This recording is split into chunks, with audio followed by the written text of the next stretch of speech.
I can't believe I got that. So come give me a hug. Be in there getting rough. You can find me in the club. Bottle full of bub. Mama, I got what you need. You need to fill a bub. My little monster right there, Marquise. So, Jay, that's the guy I work for right there. Hey, look at the camera, Paul. Yeah. Really, my son is the reason why I started rapping. Give myself a chance to try something different because he was coming, you know what I mean? I was going to jail like every other summer. It's a clip from the documentary, The New Breed. Tell me about your son, because how old is he now? He's 15 now. 15 years old? Yeah. Did you ever imagine you'd have a son of 15? No, he's actually, he's like 5 in that clip. What kind of boy is he? Oh, man, he's just a total better version of me. You know, he has some of the same mannerisms. He's competitive. He plays high school football. You know, and when I actually play with him, because I'm physically active, I run around, I'm trying to stay in shape and everything, so I go play with him.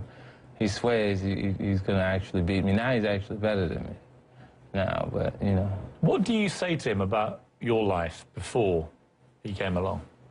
Well, he has an understanding of it because, you know, his mom and I explained to him the circumstances of how things were before that. Like, he was there when I actually was shot in the house. He heard it, but he didn't know what was going on, you know. So later he saw the aftermath of it, like me in the hospital, you know. Difficult for a boy. How old was he then? Yeah, he was 6, maybe? Yeah, about 6 years old, and he went through some personal issues. Like, people don't understand why I didn't actually let go of the situation easy, but it affected him in a different way, and that made me even angrier. Because after the process, when I healed, he still had issues. Like, sometimes he used to actually, it's almost like he's asleep, but he's crying at the same time. And then I got to shake him until he, like, wakes up. And then, like, that was, like, right after he would go through, like, little things like that, because he was... It's a very traumatic thing for him to go through. Has it mellowed you, do you think, being a father? Yeah, definitely. Are you just calmer, do you think? Absolutely. Like, he is completely been my motivation. Since, like, he motivated me to go in a different direction because I didn't feel like anyone would take care of him if I wasn't around to take care of him. And I wanted the relationship that I didn't have with my father, with him. So he was, like, my priority early on. Like, and then now they live in a different area, but I see him. I get a chance to see him a lot, visit him. You wrote this book, Playground, about bullying. Right. Were you ever actually bullied yourself or not? Well, I've seen it take place and then adapted to it before I was a victim of it and became a part of the problem earlier, you know, and it's interesting to write it and have it come from someone who's been on that side of it and be able to convey how I was dealing with my emotions the wrong way.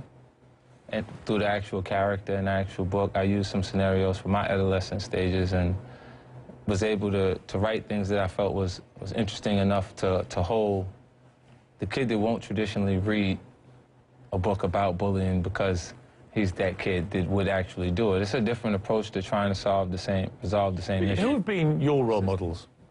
Well, my role models, early on, I looked up to the wrong people.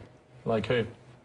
They were like guys that had achieved what I viewed as financial freedom in their actual environment, but they got it through the wrong way. So they'd be the successful drug dealers with the Cadillacs, exactly. And all that kind of thing. They had bonded. And what about more famous role models? Did you have anyone that you looked at who, you know, had been hugely successful for the right reasons? Was there a role model that came along where you thought, that's where I want to go?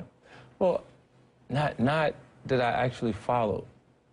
You know, like, because I had people right in front of me that there was nothing that indicated to me at that point that I couldn't actually be that guy that I looked at that had the nice things. So I went in that direction. I had interests in different areas. Like, I was a huge boxing fan. And, like, when the Olympics came and it was Pernell Whitaker and Michael Nunn and Michael Moore and Mildred Taylor and all in all, I followed their careers all the way through. I mean, when you look at the way that American society is developing, do you feel that the government is tackling social issues in this country in the right way or not? Well, it's a lot of different issues that are going on at the same time, so it's pretty tough to say, you know, those specifics, the ones that would affect Mike Tyson or 50 Cent. I don't think there's much focus on that.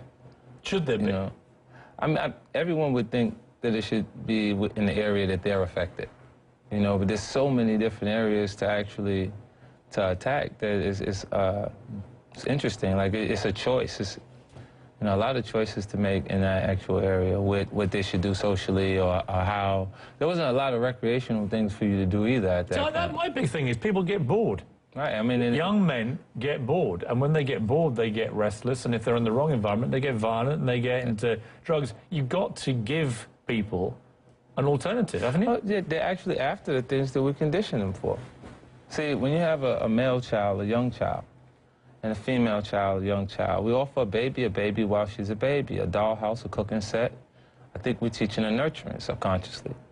We offer a male child cars, trucks. If it's a Hess truck, we mean work at the gas station. If it's a fire truck, we mean be a fireman. If it's a police car, we mean be a police officer. And we also offer a male child guns, cap gun, a water gun, one that just makes sounds and light up when you squeeze it. These are toys that are manufactured for children. They manufacture that because I think they're subconsciously trying to teach that male child to be the financial support of the actual relationship, his family, and a protector. But you can misinterpret what those things are there for. Of course you can.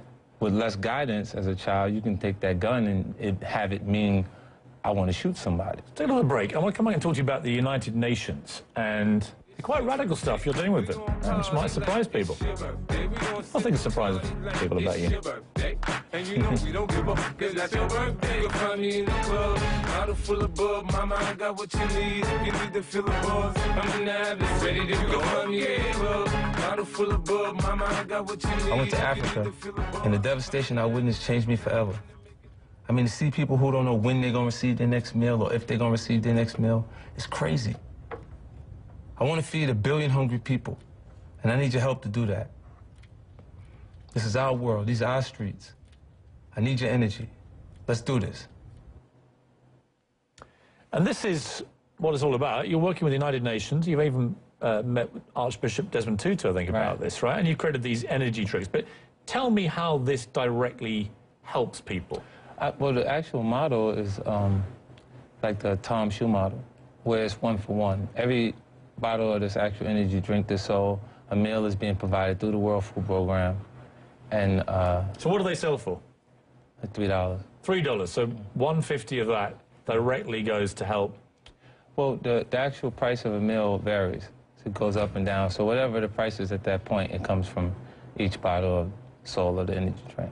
That seems to me the sensible way to get rich, powerful people to make a difference. Exactly. And I also think that when you have an opportunity to do a project like Street King, and it comes from the right place because you actually seen it. Like, I grew up in low-income housing here in America, and then I experienced something in Africa that's far more extreme than that. It makes everything that I said that made logical sense out of why I was involved with those activities not make any sense to me. Right, because the kind of terrible hunger, poverty you thought you were in, right, compared to what you saw when you went to Africa, it doesn't make sense. Is wealth and prosperity. It's unbelievable. It doesn't make sense. It's like the people that you would think are the worst batch of people that we have, our hardened criminals, right?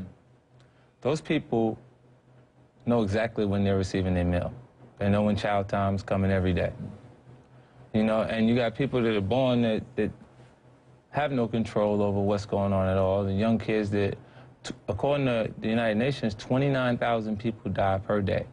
It's an amazing statistic, isn't it? Yeah, I'm like, that's a lot. That's unbelievable that much. Like, the World Trade was a huge tragedy, and it wasn't even a fraction of that many people that we lost in that actual situation. So look, you're going to help me with my energy. Right. So I need one of these to go in the gym to listen to in the club. Right. Right, to do my workout. So I'm pretty well squared off. There's only one thing I need from you, because you are one of the kings of Twitter. To my great envy, you have how many followers now? Almost 6 million. Right. I'm at the 1.37 mark, and I need you to help me. All right? It's a Okay. two-way street, this. All right. I'm promoting all your stuff. What are you at 50 Cent? Yep.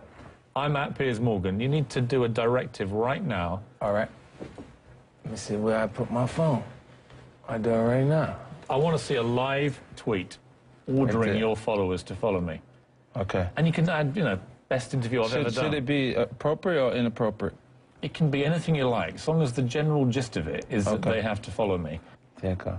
Go on. Go on. 6 million. This is how it works, right? That's it, This 6 is how I million. get a bit of the fiddy power.